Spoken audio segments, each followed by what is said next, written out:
O que é ficção científica? A resposta parece simples, histórias especulativas sobre o nosso futuro ou sobre ciência. Mas quanto mais você para pra pensar, com mais nuances parece que esse gênero é construído. Por que isso? Here's Gargantua, here's Miller's planet.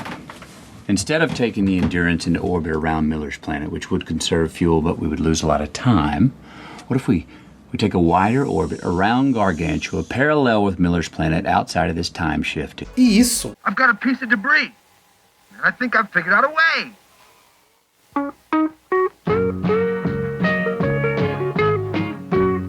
Fazem parte desse mesmo gênero e estão em pé de igualdade dentro da ficção científica, um não vale mais do que o outro. E é sobre isso que eu queria discutir hoje, porque pode parecer um absurdo, mas a ciência pode não ser assim tão importante para a ficção científica. Calma, a ciência é e sempre será parte importante desse gênero, afinal, está no próprio nome. Mas o quão cientificamente exato a ficção científica precisa ser? Um filme cientificamente correto é melhor do que um que brinca mais com as leis da física? Ou será que é preciso sim se ater ao realismo? Por isso é importante entender dois termos fundamentais dentro desse gênero, um assunto pelo qual eu sou fascinado. Boas-vindos ao Central Pandora, eu sou o Matheus, e hoje vamos descobrir a diferença entre hard e soft sci-fi. Qualquer tecnologia suficientemente avançada é indistinguível de magia. A famosa terceira lei de Arthur C. Clarke nos mostra a dificuldade de realmente colocar um traço no que é hard e soft sci-fi. Afinal, a ciência por si só está em constante evolução. Um elevador com portas automáticas seria considerado magia no começo do século XIX. Aliás, quase tudo que existe comumente hoje, onde você está assistindo esse vídeo, seria uma extrapolação improvável até não muito tempo atrás. Com isso em mente, com essa constante evolução, o que torna algo hard sci-fi? De forma bem básica, o hard sci-fi é a ficção científica realista, aquela que aposta em teorias e conceitos da física, as leis que entendemos muito bem aqui da nossa natureza. Aquelas histórias comumente escritas por cientistas. Mas você pode escrever algo completamente baseado na física hoje e daqui 50 anos ser um completo devaneio, porque a ciência descobriu novos limites e entendeu novas teorias e novas leis. A viagem mais rápida do que a velocidade da luz é tida hoje como improvável pela ciência. Mas e se? Por isso é importante analisar a ficção científica através de contexto histórico e intenção. Qual era a intenção do autor da história no momento da sua escrita? Representar a ciência de uma época através de especulações o mais exatas possíveis? Se sim, então temos uma ficção científica hard. Júlio Verne é um dos pioneiros do hard sci-fi, mesmo hoje suas histórias sendo longe do que a nossa ciência tem como realista. A sua intenção sempre foi representar a ciência com um olhar mais científico. Não é à toa que ele não gostava de H.G. Wells. E curiosamente, hoje tem quem diga que Júlio Verne não é nem ficção científica, de tão absurdas que as suas histórias eram comparadas com os padrões atuais. O soft sci-fi, por outro lado, não tem essa intenção. Autores como H.G. Wells, talvez o nome mais importante dentro dessa vertente da ficção científica, usam a ciência como pano de fundo para explorar as coisas que, na maioria das vezes, são bem terrenas. Na maioria das vezes carregada de alegorias, comentários e críticas, a ficção científica soft tende a usar a ciência como uma justificativa para suas histórias e suas narrativas, seja a presença de aliens, as viagens no tempo ou qualquer outra bugiganga tecnológica que ajude a expressar uma ideia. Ela brinca muito mais com os conceitos da ciência, e caso ela não consiga explicar algo, é sempre alguma coisa quântica. Superconducting Quantum Interference Device, SQUID. O soft sci-fi tende a ser até o mais popular entre os dois tipos, isso em parte porque ele é mais fácil de ler. Apesar de não ter nada a ver com a dificuldade de consumo, o hard do hard sci-fi geralmente indica que ele é mais difícil sim de ser consumido, porque muitas vezes são histórias escritas por engenheiros, cientistas e biólogos que usam bastante termos técnicos. Você facilmente consegue ver isso, por exemplo, nas obras de Michael Crichton. Sem contar que, pelo lado do criador, é muito mais fácil você fazer soft sci-fi do que hard sci-fi, afinal você não precisa de nenhuma formação em exatas, o que por outro lado faz com que o hard sci-fi tenda a ser mais prestigiado, porque ele é mais raro afinal de contas. A diferença na apresentação dos dois é bem gritante, é basicamente a diferença entre você participar de uma aula de física quântica para entender uma viagem no tempo e você acelerar até 80 milhas por hora em um DeLorean. Isso porque o soft sci-fi não está interessado em explicar a ciência, mas como eu disse, usar a ciência para falar de alguma outra coisa. No entanto, o soft sci-fi não deve ser considerado inferior por não ter esse foco na veracidade da sua ciência, mesmo que historicamente haja um grande preconceito com os subgêneros ligados a ele, como aconteceu com a ópera espacial. O que precisamos entender aqui é que muitas vezes a arte poética vai além dos limites da nossa ciência, e a ficção científica deve abrir espaço para que a ciência seja extrapolada, às vezes até completamente ignorada, para se contar essa visão mais artística. O Japão é um grande exemplo cultural do que é o soft sci-fi, com seus animes e tokusatsus que andam em uma linha tênue entre ficção científica e fantasia, e mostra como o sci-fi é muito mais amplo do que a visão, bem definida por um pensamento europeu, de que o realismo é importante para a qualidade de uma obra do gênero. Mas aqui vale o adendo, que enquanto abandonar o realismo para criar algo mais poético não é sinal de uma obra fraca, tentar se prender ao realismo e falhar em representar a ciência que você quer tanto apresentar é definitivamente um grande defeito. Se a intenção de um filme ou livro não é representar a ciência com exatidão, ela não deve ser julgada pelos seus erros científicos. Já se a intenção é explorar o hard sci-fi, então é totalmente justo você ficar pegando quais foram esses erros. Apesar da popularidade muito maior do soft sci-fi, o hard sci-fi também teve o seu tempo de holofote. Saindo da popularidade da ficção científica da Era Pulp, a Era de Ouro viu uma grande valorização do hard sci-fi, em meio a invenções importantes como os primeiros foguetes com combustível líquido, os avanços atômicos, o pós-guerra e o começo da corrida espacial. A tecnologia se tornou simplesmente fascinante, e a ficção científica se dedicou muito às maravilhas que, de acordo com a ciência real, nos levariam ao espaço e seus mistérios. Muitos autores famosos dessa época eram cientistas de diferentes áreas. Asimov, Arthur C. Clarke e Robert Heinlein são alguns dos mais importantes criadores desse período. Se imaginarmos todo o gênero da ficção científica como uma página em branco, o hard sci-fi escreveria um manual, uma fórmula matemática. O soft sci-fi escreveria uma música,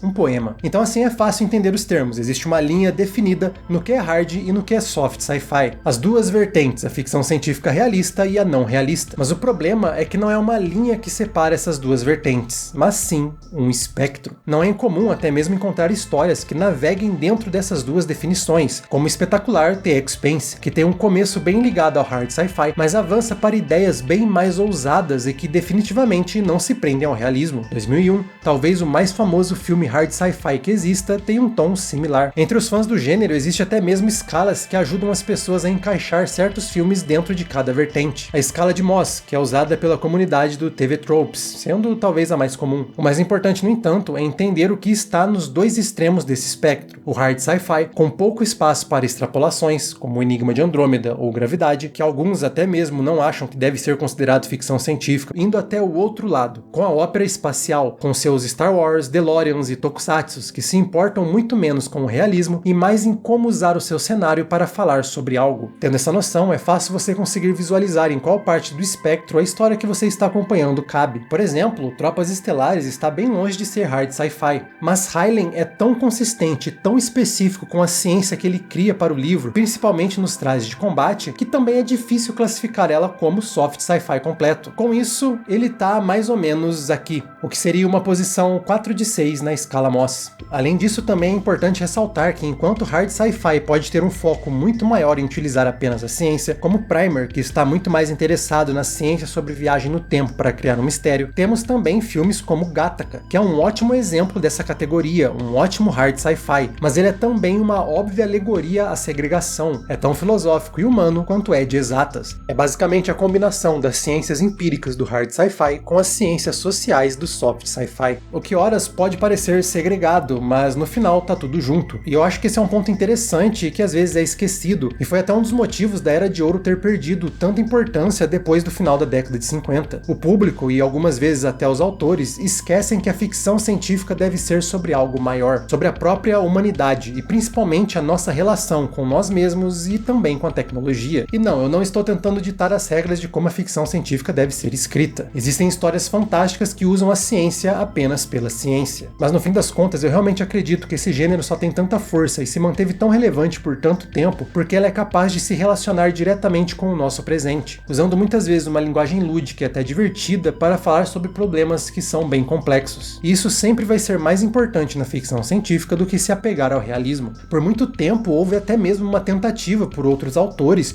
de diminuir o trabalho daqueles que eram feitos por quem não tinha um grande conhecimento científico. Mas no fundo, se você tem uma boa história para contar, mesmo que que você não seja um cientista, nada te impede de se aventurar pela ficção científica, independente de onde a sua história vai cair nesse espectro. Eu acho que talvez é por isso que a ficção científica tenha sido tão prolífica nos últimos séculos. Tal como o gênero do terror, ela dá a possibilidade de você simplesmente criar o universo que você quer, o mundo do jeito que você quiser e as situações necessárias para contar uma história maior, para falar de um problema, para falar de uma alegoria, ou para simplesmente divertir milhões de pessoas. É um gênero sem limites, e que com certeza também não deve ser limitado pelos limites da nossa própria ciência. Durante a sua história, a ficção científica sempre evoluiu, mudou de interesses, de assuntos e também de popularidade. Das histórias que hoje podem ser consideradas bregas, com aventuras por Marte, os grandes protetores da Terra, como Flash Gordon e Buck Rogers, passando pelo seu auge na Era de Ouro, onde o fascínio da era atômica e da viagem espacial dominou a mente de milhões e ajudou definitivamente a inspirar o futuro da ciência, e depois passando pelo New Wave e a sua reinvenção como uma arte ácida e crítica em um momento onde era mais do que necessária, dando origem ao cyberpunk, em algumas das mais contundentes obras do século passado. Até hoje esse é um gênero muito importante e continua trazendo histórias dentro dos dois espectros, dos mais realistas, dos mais ligados à ciência, até os que apostam mais no papel em branco para criar poesia. Mas o curioso é que hoje em dia a linha que parece separar essas duas categorias está ainda mais borrada, como por exemplo um filme tão focado em ciência como Interestelar acaba com a extrapolação sobre o que realmente nos liga uns aos outros, emoções ou também ciência. A Chegada, um dos melhores filmes do gênero, não deixa de lado o amor em sua trama. Independente do tipo de história que você prefere, acredito que o mais importante em relação à ficção científica não é procurar realismo nas histórias, ficar tentando encontrar os erros que tornam uma história absurda, mas sempre tentar encontrar o seu significado, o que a história nos diz no final de tudo. Esse sempre foi o segredo da ficção científica, falar sobre nós mesmos, seja com a visão lúdica de aventuras espaciais ou com o realismo da física ou da biologia.